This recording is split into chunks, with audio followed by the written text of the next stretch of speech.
Qadrli bolalar, kundalik hayotimizdagi barcha odatlar ham foydali emas. Siz uchun zararli odatlarning inson salomatligi va tashqi ko'rinishiga qanday ta'sir o'tkazishini kadrda aks ettirishga harakat qilamiz. Birinchi odat: vaqtida uxlamaslik.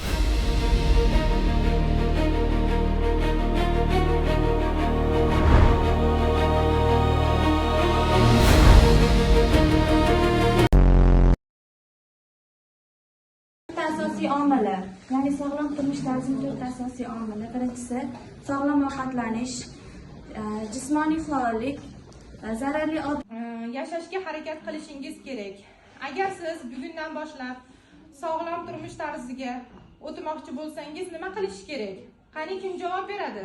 Sog'lom turmush tarzini boshlash uchun nima qilish kerak? Sog'lom bo'lish uchun biladi, nimalar kirishiga, narkotik moddalar kiradi. Avvalo alkogol kiradi, ichimliklar. Undan tashqari psixotrop dori vositalari kiradi. Narkotik moddalar kiradi.